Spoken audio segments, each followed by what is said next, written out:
tidak ada satupun bandar yang kenal saya dan belum ada yang lobby saya. Understand? Jadi pelakunya Merugikan bandar judi online. 5 pemain judol berhasil menggocek sistem. Alhasil Polda Yogyakarta bertindak. Di sebuah kontrakan di Bantul, polisi menggerebek 5 orang yang disebut sebagai komplotan pembobol situs judi online. Mereka ditangkap, barang bukti disita, dan diancam hukuman berat. Tapi yang bikin heboh, justru muncul pertanyaan, kenapa bandarnya belum tersentuh? Akhir Juli 2025, Direktorat Reserse Kriminal Khusus Polda DIY mendapat laporan tentang aktivitas mencurigakan di sebuah kontrakan di Banguntapan, Bantul. Penggerebekan dilakukan, dan 5 orang ditangkap. RDS sebagai pemodal dan koordinator, bersama 4 operator, N, DA, NF, dan PAK. Modus mereka unik.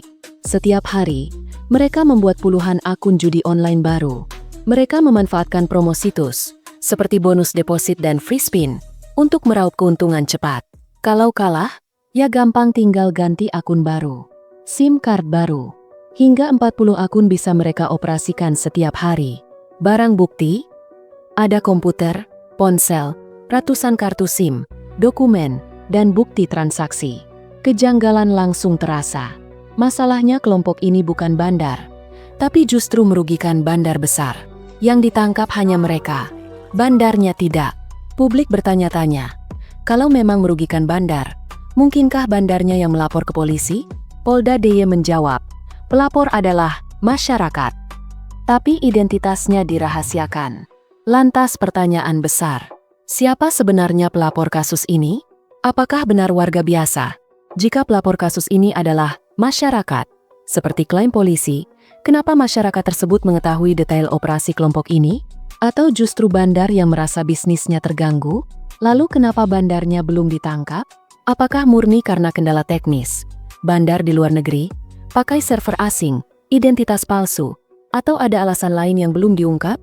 Dan apakah penegakan hukum kita sedang bekerja untuk memberantas judi online?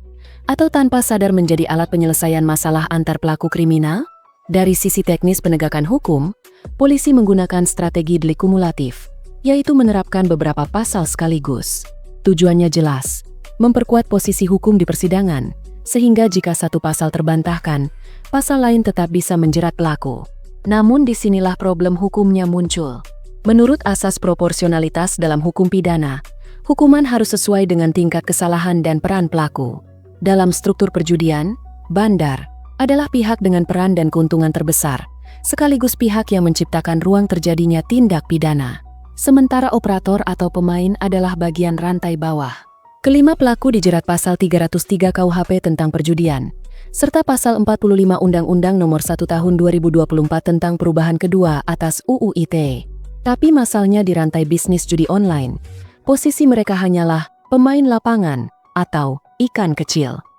Bandar adalah kepala jaringan, pemilik modal besar, pengendali situs, dan penerima keuntungan terbesar. Jika bandarnya lolos, maka pesan yang sampai ke publik berbahaya. Pelaku kecil dihukum, pelaku besar bebas. Memang, polisi butuh waktu dan koordinasi lintas negara untuk memburu bandar. Tapi tanpa transparansi dan perkembangan yang jelas, publik akan terus curiga. Apakah hiu besar sengaja dibiarkan berenang bebas? Kasus ini belum selesai. Pertanyaan tentang siapa pelapor dan di mana bandarnya masih menggantung. Yang jelas, masyarakat berhak tahu, apakah hukum benar-benar bekerja untuk semua, atau hanya menjerat mereka yang ada di ujung rantai.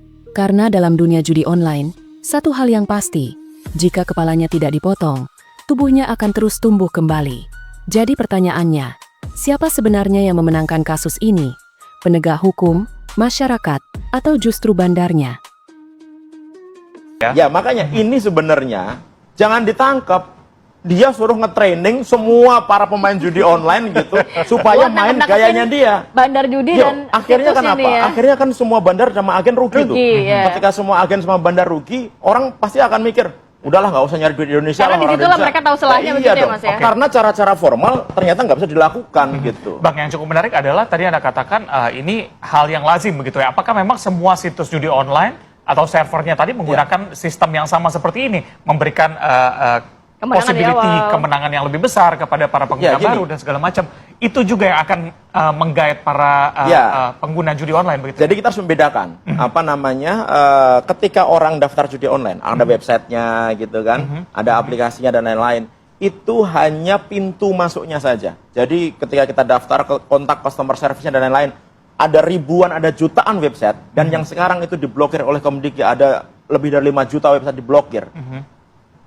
Pengaruh nggak? Matiin nggak judi online? Ternyata nggak. Kenapa? Karena yang diblokir itu hanya pintu masuknya. Tempat mainnya itu nggak diblokir. Nggak terjamah. Dari jutaan pintu masuk ini sebenarnya, dia hanya masuk ke dalam 5 atau 6 tempat permainan aja. Jadi semuanya sama. Pakai agen manapun, semuanya sama masuknya Itu ke ada di sana. Indonesia atau di luar negeri?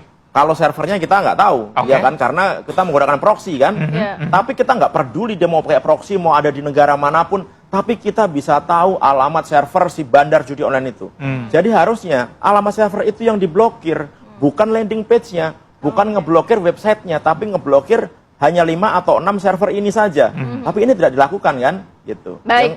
Makanya ini kan hal yang sebenarnya. Tadi poin penting yang disampaikan oleh Mas Pratama, nanti saya mau ke Pak Yusuf. Ya. Kenapa nggak mereka justru para tersangka ini dipergunakan untuk membuat bandar judi dan juga situs-situs judi online ini lama-lama rugi, akhirnya mungkin tutup sendiri gitu Iya. ya Mas ya.